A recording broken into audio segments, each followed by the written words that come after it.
10 ఏళ్లుగా కావలి నియోజకవర్గ ప్రజలు ఎదుర్కొంటోన్న అనేక సమస్యలకు పరిష్కారం పొందాలి అంటే తెలుగుదేశం పార్టీకి ఓటు వేయటం ఒకటే మార్గమని కావలి నియోజకవర్గం ఎన్డీఏ కూటమి అభ్యర్థి కావ్య కృష్ణారెడ్డి కుమార్తె సంహితారెడ్డి వ్యాఖ్యానించారు. కావలి పట్టణంలో 7వ డివిజన్ పాతూరు ప్రాంతంలో స్థానిక మహిళా నేతలతో కలిసి కావ్య కృష్ణారెడ్డికి మద్దతుగా ఎన్నికల ప్రచారాన్ని నిర్వహించారు. డివిజన్లో ప్రతి ఇంటికి తిరుగుతూ టీడీపీ సూపర్ 6 పథకాలను మహిళా శక్తి మేనిఫెస్టోను వివరించారు.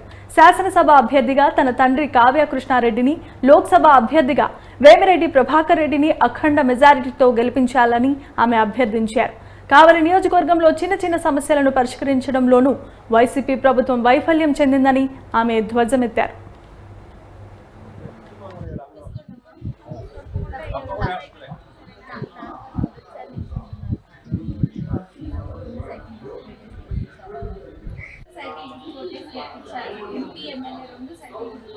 నా ప్రచారంలో భాగంగా డోర్ టు డోర్ క్యాంపెయిన్ చేస్తున్నాను. 7th వార్డులో ఉన్నాను.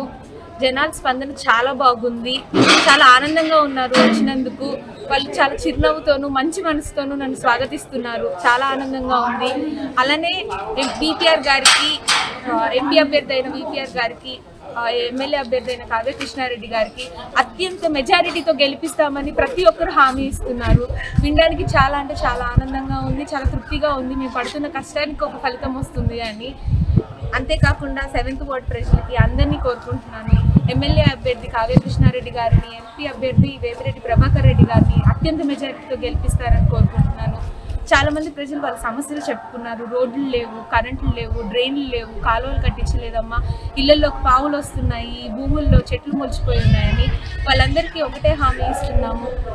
తెలుగుదేశం పార్టీ రాగానే తప్పకుండా ఆ పనులను వెంటనే పూర్తి చేస్తామని చెప్తున్నాము. 2019 దాకా మన ప్రభుత్వం చేసిన పనులన్నీ ఆపివేయటం జరిగింది. అవన్నీ ఖచ్చితంగా తెలుగుదేశం ప్రభుత్వం రాగానే మళ్ళీ